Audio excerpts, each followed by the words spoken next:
तुझी ती एसीपी कुठल्या तरी सिक्रेट मिशनवर निघाली. हॅलो. हा मॅडम, बहुतेक आज रात्री काहीतरी सापडेल, कळवतो मी तुम्हाला. आजकाल तर फुलनशेतच असते ती. हाय माझं लक्ष. तुम्ही चौधरी मॅडम कडे लक्ष द्या, याच्याकडे मी बघतो.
आत्ता सापडला असता ना, शपथ सोडला नसता मी याला.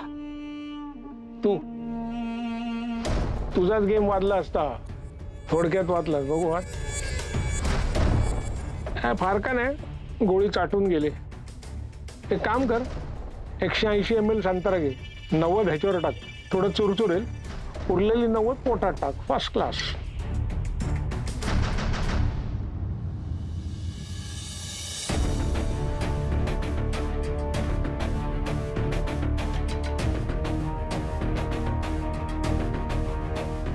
माझा जीव वाचवल्याबद्दल थँक्यू. थँक्यू शब्दाची चॉकलेट घेऊन फिरता का तुम्ही खिशात? समोर कोण दिसला की थँक्यू थँक्यू थँक्यू द्या चॉकलेट. माझी मुलगी मला बघायला आली हॉस्पिटलमध्ये, तू आला नाहीस, त्याची भरपाई करतोय काय? पण मी कोण आहे माहिती ना, व्यंकट.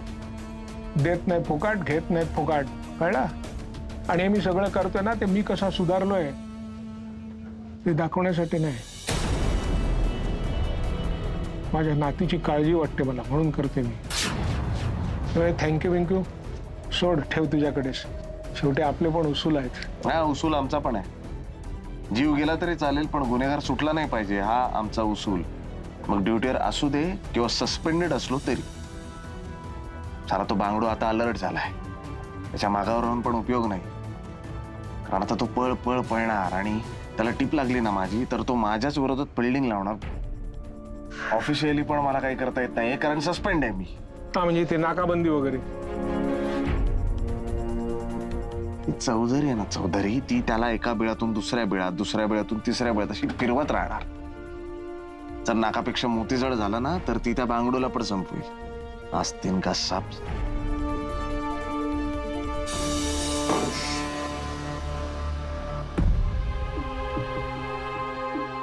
वेळ लागत असेल किंवा चुकीची इन्फॉर्मेशन असेल.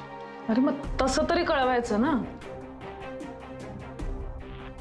हे बघ, ऍक्च्युली आपल्याला कळवणं हा त्याचा जॉब नाहीये. रादर इन्स्पेक्टर भोसलेला आता जॉबच नाहीये. तो इन्व्हॉल्व आहे कारण त्यांनी पहिल्यापासून ही केस इन्व्हेस्टिगेट केली आहे म्हणून. मग व्यंकट सावंतला का इन्व्हॉल्व केलं? तो इन्व्हॉल्व होता का या केसमध्ये? या भोसलेमुळे झालाय तो. भोसलेमुळे नाही, आपल्यामुळे झालाय. रादर आपल्या मुलीमुळे.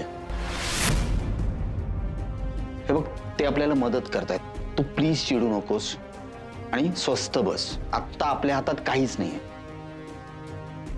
तू पुन्हा पुन्हा फोन करतेस का? 10 वेळा करून झाल्यास तरी एकदा कर. ते आला भोसले. हॅलो. हा सॉरी हा मॅडम, मी तुम्हाला सांगितलं होतं मी तुम्हाला कळवत राहीन, पण कळवता नाही आलं. सॉरी. All okay? नाही ओके नाही हो, विषय असा आहे, डाव फसला. म्हणजे मी तुम्हाला म्हटलं होतं ना, मी आणि व्यंकट मिळून चौधरीचा पाठलाग करणार. दोघंच? अजून पोलीस नव्हते तुमच्या बरोबर? ऐका ना, तुम्ही उलट तपासणी नका ना करू. हा आधीच डाव फसला की नाही, मी फ्रस्ट्रेटेड की नाही, माझं ऐकून घ्या ना जरा. मी त्या चौधरीच्या मागावर होतो. मनोरी जवळ तिला तो बांगडू भेटला. बांगडू? बांगडू मुंबईत आहे? हो, बांगडू मुंबईत आहे. आता मी आणि तुमचे वडील तिथे लपून बसलो होतो. चौधरी आणि बांगडू काय बोलतात ते ऐकण्याचा खूप प्रयत्न केला आम्ही, आणि काय ऐकू नाही आलं. माझा प्लॅन होता चौधरी गेल्यानंतर बांगडूला पकडायचं. मी प्रयत्नही केला, झटापट झाली, लागलं सुद्धा मला, पण बांगडू नाही हाती लागला, पळून गेला. आणि पप्पा कसं आहेत? नाही व्यवस्थित आहेत ते, पण डेंजर होतं तुमचे वडील. त्यामुळे किती बोलतात. माझ्या डोक्याची घंटा वाजली होती माहिती एका पॉइंटला. नाही पण माणूस चांगला आहे. आज त्यांनी माझा जीव वाचवला. जर त्यांनी माझा जीव वाचवला नसता तर आता तुमच्याशी फोनवर बोलत नसतो मी. परत एकदा जीव वाचवला. मग हे बघा, मला असं वाटतं की मी बांगडूला पकडण्याचा प्रयत्न केला, हे एवढ्यात तर चौधरी मॅडमला काय कळणार नाही. पण हे त्यांना कळण्याआधी आपल्याला काही सूत्र हलवावी लागतील.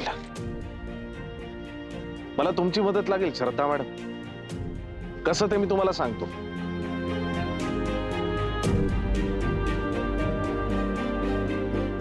हा.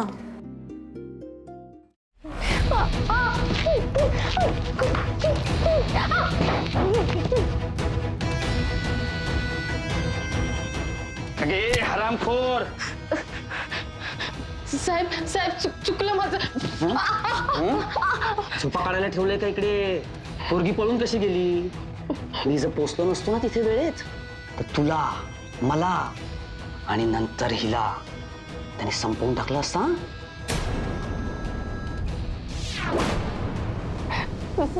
साहेब मी जागीच होते. थोडा डोळा लागला माझा. फोडून टाके ना डोळे. मस्करी वाटली? हा, टाइमपास वाटला का? काय सांगितलं होतं? दिलेलं काम व्यवस्थित नाही झालं, आईला आणि भावाला संपवे ना. आणि ही पोरगी जर इकडनं पळाली ना, तुला इथे झोपून जिवंत जाळून टाकेल. कारण त्याच्याकडे दयामाया नाहीये. हं? आपल्याला तो असं मरण देईल ना, मेल्यानंतर सुद्धा आपण तडफडत राहू. कळलं का? डोक्यात शिरतंय का काही?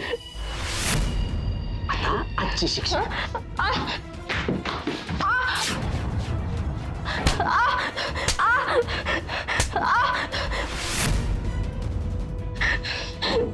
शेवटचं सांगतोय. हा,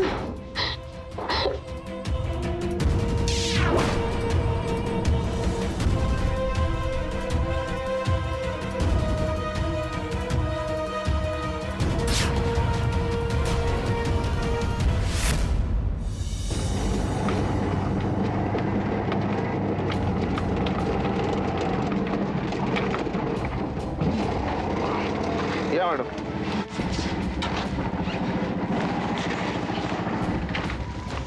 कुठे घेऊन आलात तुम्ही?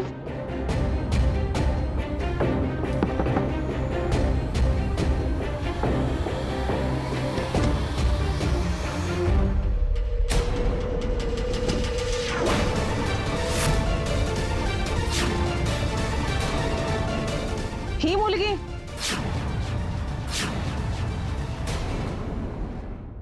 मॅडम विषय असा आहे. ओ मॅडम, मॅडम ऐका ना माझं, ऐका माझं. मी सांगितलं का नाही ही आहे? नाही नाही, मी मुद्दाम सांगितलं नाही असं नाहीये मॅडम. Try to understand. मला काहीतरी करायचंय. मी हिच्याशी एक शब्दही बोलणार नाही. अहो, एक संधी सोडत नाही आमच्या विषयी वाईट बोलण्याची. नाही असं नाहीये मॅडम. ऐका ना माझं, ऐका. मला माहितीये तुमच्यामध्ये बट्टी करायला आणलेलं मी. तुमची कट्टीच राहू द्या. काहीतरी मोटिवेशन आहे. मी गांजलोय. ऐका माझं. तुमचं ऐकलं म्हणूनच आली आहे इथे. तुमचं ऐकून मी सस्पेंड झालोय मॅडम. ते तुम्ही सारखे होता. सावनी हवी आहे की नको आहे? काहीतरी मूर्खासारखे प्रश्न विचारत सुटायचं. काय करायचं या बायकांचं?